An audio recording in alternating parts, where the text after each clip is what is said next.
ada tokoh politik ya dalang di balik ini semua, dan mengatakan si Ade Darmawan itu mengatakan ini partainya sesuai dengan warna yang dipakainya. Ya, semua orang menyimpulkan partai biru. Inilah fitnah-fitnah ya. Orang-orang fitnah ya, pemfitnah semacam ini tidak gentleman, pengecut. Harusnya kalau dia punya data sebutkan saja siapa namanya. Ya, kalau dia punya dasar harusnya disebutkan siapa partai itu. Partai apa yang warna biru? Apakah Partai Demokrat atau partai satu lagi apa? Nasdem, ya. Perindo, nggak tahulah itu, ya. Tapi publik menyimpulkan itu Partai Demokrat karena AHY sekarang lebih bersinar, ya. Agus Harimurti Yudhoyono lebih bersinar daripada Gibran, dan kemungkinan besar, ya, kalau dari favoritism dari netizen, mereka lebih memilih Agus Harimurti Yudhoyono daripada Gibran. Ya, itulah tuduhan mereka. Partai biru. Tuduhan tanpa dasar, tuduhan liar yang yang sengaja mereka lancarkan untuk menutupi permintaan rakyat atas hak konstitusionalnya.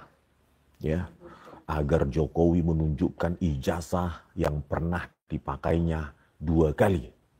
Ya, kalau gubernur sama wali kota juga dipakai, tapi terutama ijazah yang pernah dia pakai sebagai calon presiden tahun 2014-2019. Jadi para termul ini sudah semakin panik, semakin tersudut, ya, sehingga mereka melancarkan isu-isu liar, ya, menuduh ke sana kemari. Padahal ratusan juta rakyat, saya yakin ratusan juta rakyat menginginkan ijazah yang Anda pakai, Joko Widodo, tahun 2014-2019 sebagai calon presiden, sehingga kertas suara saat itu menggunakan gelar insinyur pada nama Anda, agar ijazah Anda itu ditunjukkan, ditampilkan kepada publik. Ijazah Anda, karena sudah Anda pakai dalam pencalonan pejabat publik, terutama pejabat publik nomor 1 di Indonesia, maka tidak ada lagi alasan bahwa ijazah itu ada yang Anda pakai itu ijazah milik privat, milik Anda sendiri. Karena ijazah itulah yang Anda pakai sebagai capres, maka ijazah itu menjadi hak publik untuk mengaksesnya. Inilah, ya, hak konstitusional rakyat inilah sekarang yang mau digeser oleh para termul maupun Jokowi, sehingga seolah-olah kami di backing, ya, ditunggangi, di backup, didanai oleh partai biru tersebut. Inilah termul-termul pengecut, ya, termul-termul pengecut seperti Ade Darmawan ini dan Sylvester, ya, yang menuduh kami penghasutan, padahal mulutnya penuh dengan fitnah, fitnah tanpa dasar. Sudah memfitnah pun sifatnya sifat pengecut, ya. Makanya dalam tayangan dialog Zoom kemarin di Kompas TV, saya hanya tertawa betapa paniknya para termul ini, sehingga argumennya sudah semakin tanpa dasar, ya, yang ditertawakan oleh rakyat. Ya. Kalau berani kau Ade Darmawan, tunjukkan partai apa dan siapa, gitu loh. Itu menandakan Anda laki-laki, bukan pengecut, ya.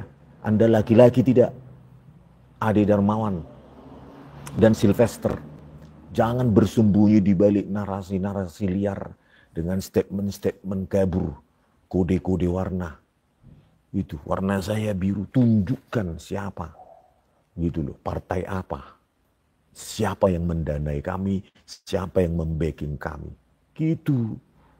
Memang kalau isu seperti ini langsung dimakan oleh termul, ya, mereka akan menggoreng ini, pantasan Rismon ke sana kemari, dananya pasti besar, Siapa yang mendanai dia? Itulah otaknya Termul.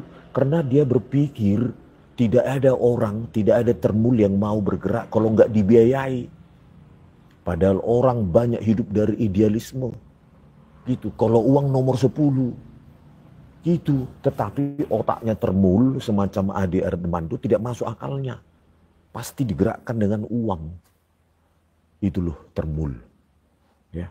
Jadi otaknya para Termul semacam Ade Dermawan dan penjilat Sylvester ini, tidak mungkin orang bergerak kalau tidak ada yang mengorganisir, tidak ada uang yang terlibat. Makanya mereka menuduh sana sini bahwa kami dibiayai atau dibackingi oleh tokoh politik, ya, didanai. Tetapi dengan pengecut mengatakan hanya kode warna partai sesuai dengan warna baju yang dia pakai. Itulah Adi Darmawan. Ya, nanti kau dilaporkan nangis kau, gitu loh. Ya, Adi Darmawan sebutkan kalau gentleman kau, kalau enggak diam mulutmu. Ya, jangan kalian menuduh kami memfitnah, tapi kalian memfitnah sana sini, gitu loh. Termul pengecut kau, gitu loh. Ya, ini loh, mencoba kalian mengadu domba, padahal kami, ya, bekerja dengan pekerjaan kami. Ya memang itu pekerjaan kami. Ya, kalau saya ke lapangan, kenapa kau nggak ke lapangan? Nggak ada duit kau. Itu loh. Atau pelit kau. Itu loh. Kau lakukan investigasi sendiri. Siapa kau melarang-larang saya? Ya, nggak ada hakmu untuk melarang-larang saya. Uang saya sendiri. Capek badan saya sendiri. Gitu loh. Kalau Termul cuma pengecut menuduh sana sini, ya memang wajar kalian menjilat si kurapku di situ. Gitu loh. Ya, sudah menipu entah berapa kali itu, entah ribuan kali itu menipu sejak Capres 2014. Ya. Yang gak adanya nurani kalian orang semacam itu kalian jilat-jilat. Jadi ya saya ingatkan ya Termul, ya saya ingatkan Termul seperti Sylvester maupun Ade Dermawan, ya, cabut omonganmu sebelum nanti kau kulaporkan kau ke Polda Metro Jaya atas tuduhan fitnah. Jelas kau, ya, partai biru kau bilang sesuai bajumu apa, orang bisa menyimpulkan itu bajumu saat itu biru. Ya, cabut pernyataanmu itu Termul Ade Dermawan, ya, karena Anda bisa sewaktu-waktu saya laporkan ke Polda Metro Jaya atas tuduhan fitnah. Itu loh, menuduh kami ada yang membackingi. Saya laporkan juga nanti Joko Widodo di sana. Itu loh. Ya, jangan macam-macam, cabut itu Joko Widodo, cabut statementmu itu. Ya, jangan Anda suka memfitnah. Anda mantan presiden lu 2 periode. Ya. Anda mantan presiden 2 periode tapi ngomong tanpa dasar. Ya, sudah dikasih makan rakyat Anda, Joko Widodo, 30 juta pensiunmu tiap bulan. Jangan pecah belah adu domba rakyat ini. Gitu loh, menuduh kami tanpa dasar. Kalau berani laporkan itu, siapa yang membackingi kami. Laporkan kami juga, kami ada yang membacking, ada yang membackup. Gitu. Ya, jangan beraninya cuma nuduh sana tokoh politik lah, apalah, ya. Anda itu kan sudah telah dan sedang menikmati uang rakyat, pajak rakyat, keringat kami. Anakmu juga sekarang sedang menikmati uang rakyat sebagai wapres, menantu sebagai gubernur Sumut. Semua menikmati uang rakyat. Gitu loh. Tapi pekerjaanmu mengadu domba. Ya. Kalau Anda tidak berani mengatakan siapa tokoh politik itu, diam. Gitu loh. Apalagi kalau hebat kalilah kau kalau bisa kau membuktikan siapa yang mendanai saya, gitu. Coba berani buktikan, gitu loh. Itu jangan main-main hanya karena kau sudah mantan presiden langsung suka-suka mau menuduh sana sini. Udah gitu kau laporkan kami fitnah, padahal kau sendiri yang memfitnah sana sini. Itu dasar Termul adu domba.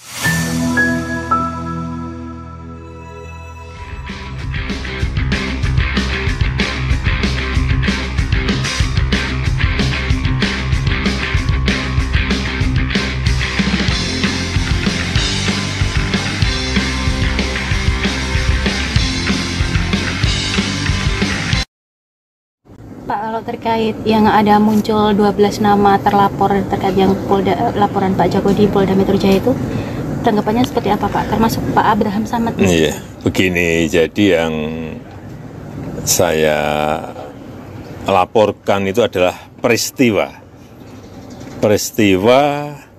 mengenai dugaan pencemaran nama baik dan fitnah.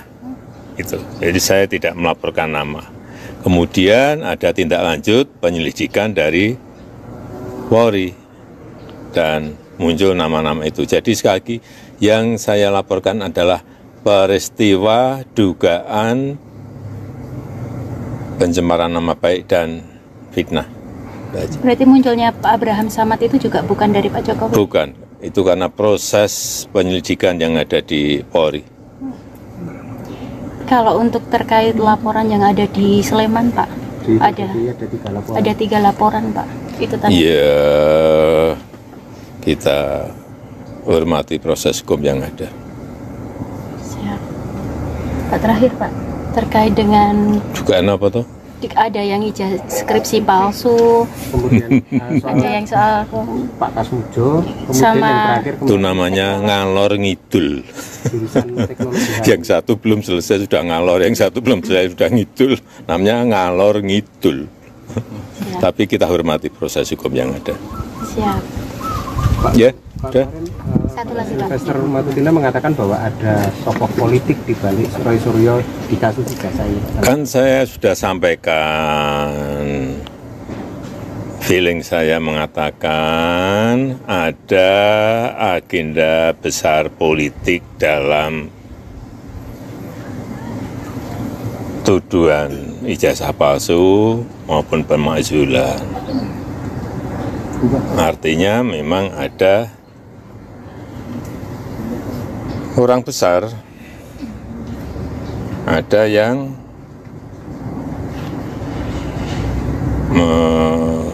backup, ya itu aja. Pak Jokowi udah menduga nggak Pak siapa gitu?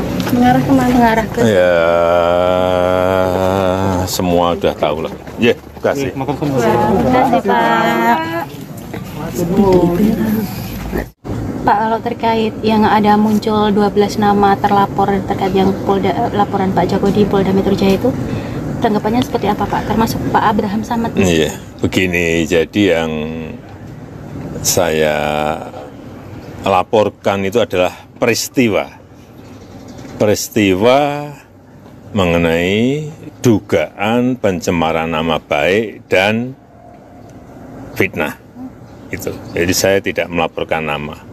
Kemudian ada tindak lanjut penyelidikan dari Polri dan muncul nama-nama itu. Jadi sekali lagi yang saya laporkan adalah peristiwa dugaan pencemaran nama baik dan fitnah.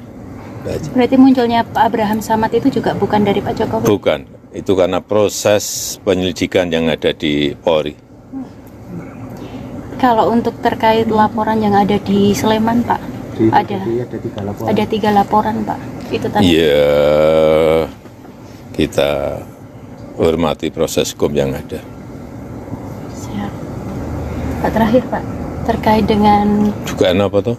ada yang skripsi palsu, Kemudian ada yang soal Pak Kasmujo, kemudian sama yang terakhir Itu namanya ngalor ngidul. jurusan teknologi. Yang satu belum selesai sudah ngalor, yang satu belum selesai sudah ngidul. Namanya ngalor ngidul. Tapi kita hormati proses hukum yang ada. siap. Pak, Ya, Pak, udah. kemarin, Satu lagi Pak. Investor Matutina mengatakan bahwa ada sosok politik di balik Roy Suryo di kasus ijazah ini. Kan saya sudah sampaikan, feeling saya mengatakan ada agenda besar politik dalam tuduhan ijazah palsu maupun pemakzulan. Artinya memang ada orang besar, ada yang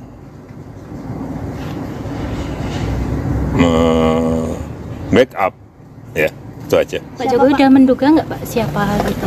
Mengarah kemana? Mengarah ke Ya semua udah tahu lah. Ya, terima kasih. Terima kasih Pak.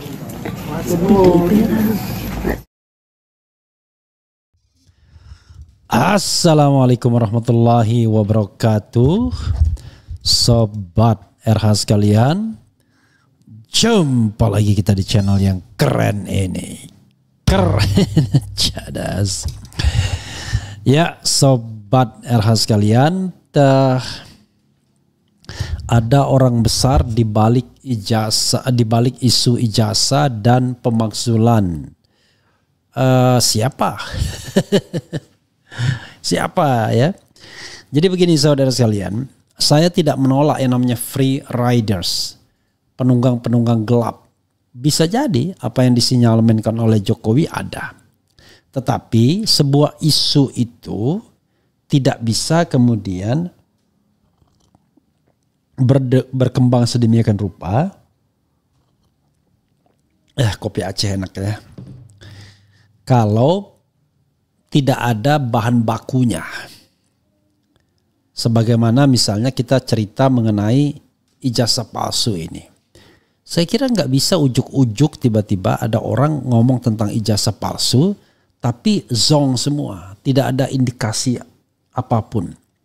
Jadi kalau kita lihat misalnya ya, isu tentang ijazah palsu ini sudah dimulai oleh Bambang Tri ketika dia membuat sebuah tulisan yang sifatnya jurnalistik atau investigatif jurnalistik.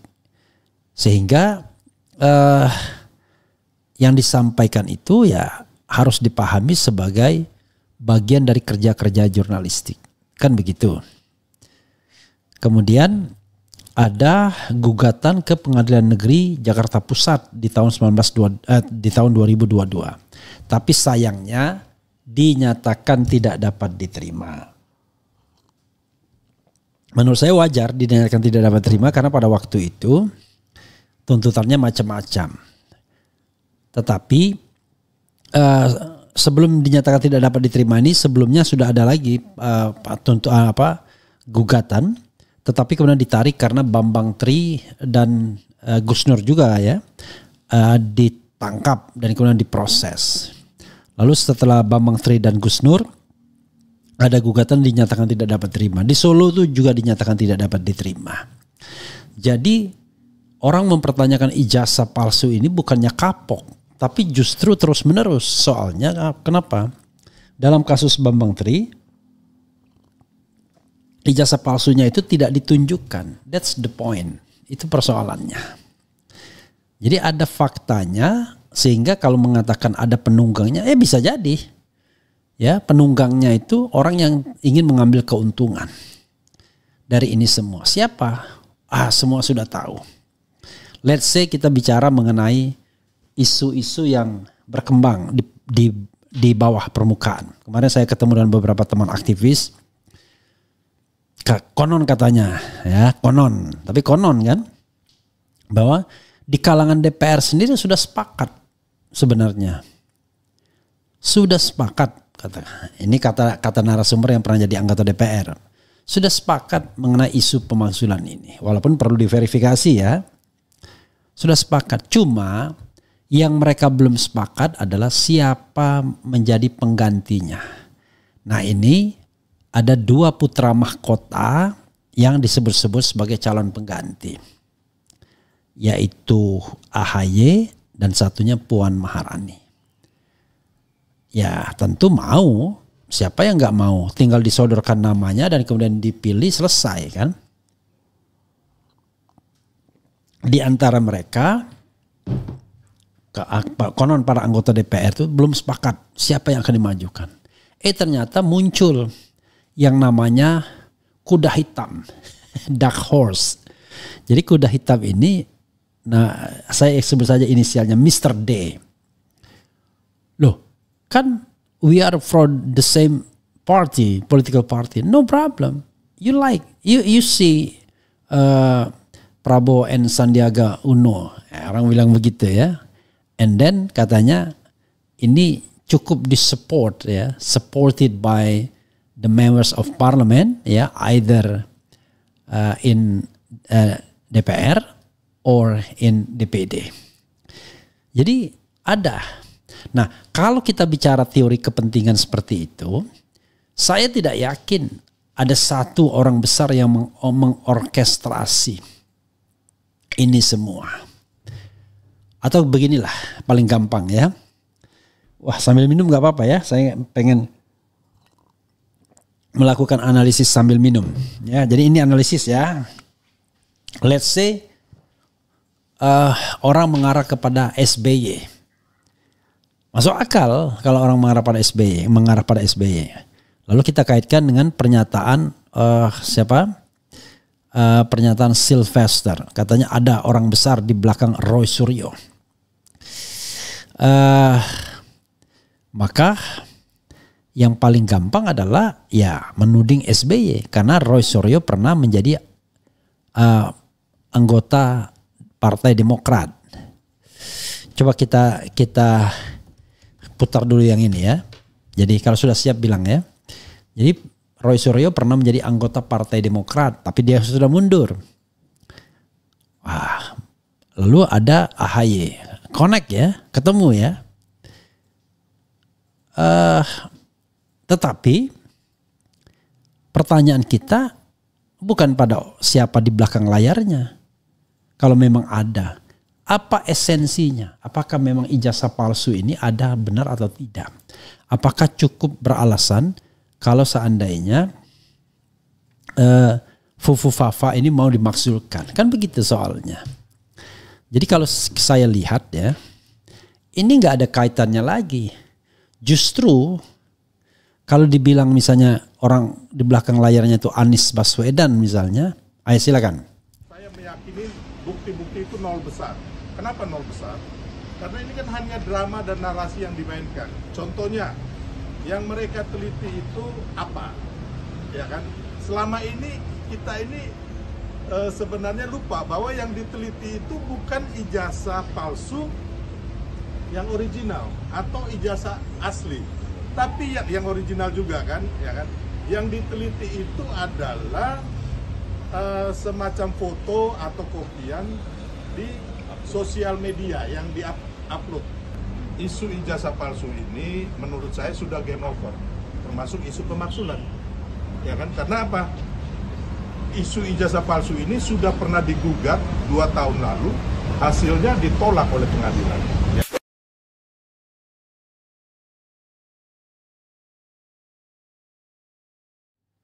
Ada ya tadi ya, Demokrat ya.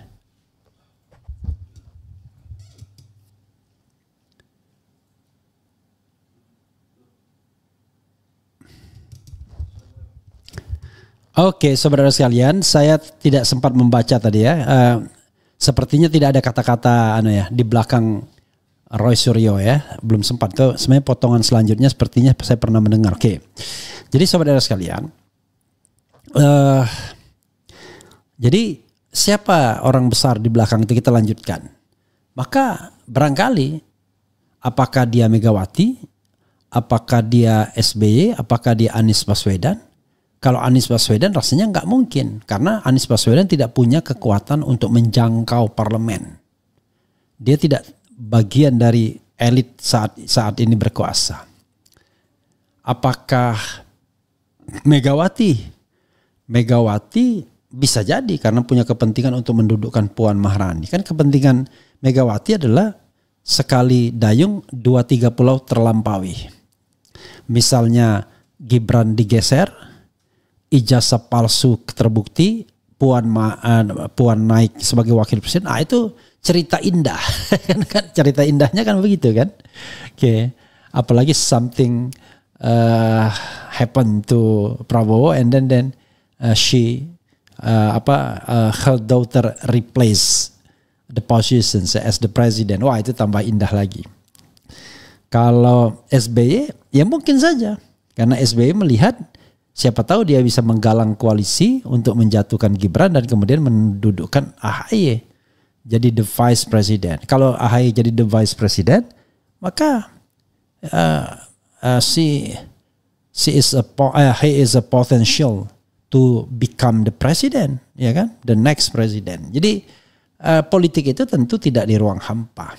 Hanya ya saya tidak percaya ada pembicaraan khusus antara Roy Suryo dengan SBY atau Dr. Tifa dengan SBY atau dengan Mega atau whoever ya, whatever, pembicaraan respon dengan siapapun. Yang ada adalah mungkin saja ada the free riders, ada free rider, ada penunggang gelapnya. Ya. Sama seperti ketika saya mengkritik Sambo. Kemudian saya dikasih tahu, don't worry, ya, you were backed up by 3 commissioners generals. Saya bilang, kok bisa begitu? Ya karena mereka punya kepentingan untuk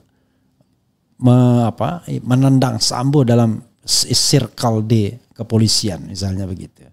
Jadi sering sekali suara murni kaum intelektual atau kaum akademisi ini ditunggangi oleh pihak-pihak lain. Jadi lalu bagaimana dong? Apakah ketika Anda enggak? Saya mengatakan sama teman-teman siapapun yang mendengar ini, Anda harus lurus dengan niat Anda. Kalaupun apa yang Anda lakukan ada orang lain yang memetik keuntungan, it is not your business. Itu bukan urusan Anda. Urusan Anda adalah amar ma'ruf nahi mungkar, menegakkan kebenaran as an activist, kan begitu. Jadi kalau soal isu ijazah palsu ini ya sudah lurus saja. Terus sampai terminal akhir untuk membuktikan apakah ijazah ini asli atau palsu. Kalau kemudian palsu, maka ya the mission is completed, ya. Atau kita we accomplish the mission, ya, menyelesaikan. Tetapi kalau seandainya ternyata sebaliknya, ya sudah, berarti harus menerima konsekuensi kalau seandainya sang kepala negaranya tidak cukup menjadi negarawan, memang niatnya ingin memenjarakan orang. Jadi itu yang kita. Adapun kemudian ada orang yang memetik keuntungan dan lain sebagainya, ya sudah, biarkan saja, biarkan saja, ya.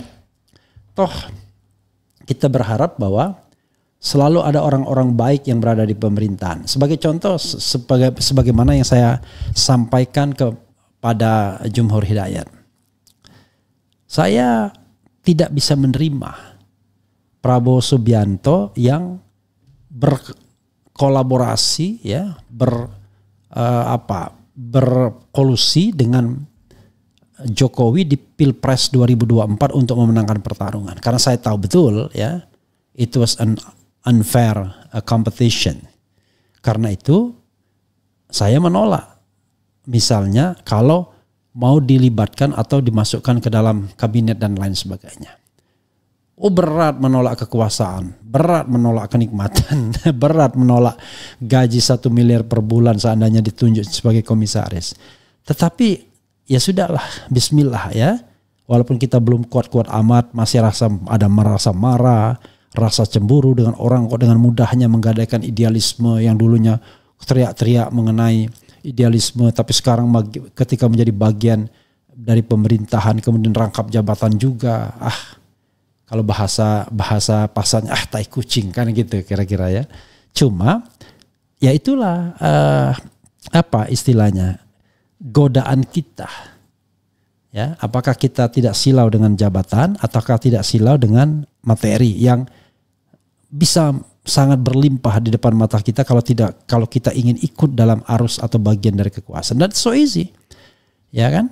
Dengan latar belakang keilmuan saya, dengan media yang saya punya, so easy to back up like for example the government. Tapi saya memilih untuk terus di luar kekuasaan karena saya tidak bisa menerima bahwa Prabowo menggandeng Jokowi untuk memenangkan pemilu, apalagi menjadikan Gibran sebagai wakil presidennya sampai kapanpun. Nah, kecuali nanti Gibran sudah tidak lagi di pemerintahan, barangkali bisa kita berpikir lain. Artinya Prabowo sudah pisah dengan kekuatan Jokowi. Kalau sekarang no way. Itu satu hal. Hal yang berikutnya adalah bahwa apa yang kita lakukan itu adalah ya kewajiban kewarganegaraan untuk ikut berpartisipasi dalam pemerintahan walaupun tidak ikut dalam jalinan kekuasaan. Jadi siapa bilang saya tidak mau mengeluarkan pikiran-pikiran yang sebaik-baiknya. Pikiran terbaik saya adalah salah satunya adalah kalau Prabowo mau berhasil, dia harus lepas dari Jokowi, harus ganti dengan orang-orang yang tidak amanah, yang korup dan lain sebagainya. Saya setuju dengan apa yang ada di balik yang ada menjadi poin-poin tuntutan para purnawirawan jenderal. Jadi gitu. Setelah pisah dengan Jokowi, nanti kita akan lihat apakah Prabowo adalah pemimpin yang canggih, apakah pemimpin yang cuma kucing rumahan, sebagaimana yang pernah dibuat pantunnya oleh Tifatul Semiring. Aku kira angin yang mendesir, ternyata hanya patahnya dahan. Aku kira singa padang pasir, ternyata hanya kucing rumahan. Kan begitu. Jadi saudara sekalian, ya hidup ini Allah Subhanahu wa taala yang menentukan rezeki kita, takdir kita. Tetapi bukan berarti kita tidak boleh memilih. Kita harus memilih untuk berada di tempat-tempat terbaik. Apapun itu. Sambil belajar menata hati dan pikiran. Jangan sampai ada kebencian, ada kedengkian ketika kita menyampaikan sesuatu. Tapi kalau hati kita tidak sempurna, wajar. Tapi saya sudah final terhadap misalnya Jokowi dan gengnya. Menurut saya ini masalah bagi Republik ini ketimbang sebuah energi atau kekuatan. Tetapi bukan berarti kemudian anak-anak bangsa ini kemudian harus diusir. Enggak. Yang apa yang harus dilakukan? Ya jangan jadikan mereka bagian dari pemerintahan dulu. Ya, harus orang-orang yang bersih dan punya komitmen yang memerintah. Bukan orang-orang yang mau korup atau orang-orang yang merekayasa sesuatu hal kemudian dijadikan pejabat publik. Harus orang-orang yang punya komitmen. Nah, pertanyaannya adalah apakah Prabowo Subianto ini adalah jenis pemimpin yang suka dijilat, ya? Ataukah jenis pemimpin yang melihat masalah itu secara lebih genuine dan lebih suka mendengarkan kritik daripada jilatan-jilatan orang sekelilingnya. I don't know exactly. Jarang sekali pemimpin bisa lolos dari kata-kata manis orang sekitarnya. Apalagi orang sekitarnya tersebut bisa menyediakan segala kemewahan, segala fasilitas, segala kenikmatan duniawi. Begitu sobat sekalian, mudah-mudahan bermanfaat. Wassalamualaikum warahmatullahi wabarakatuh. Keren cadas, tiar.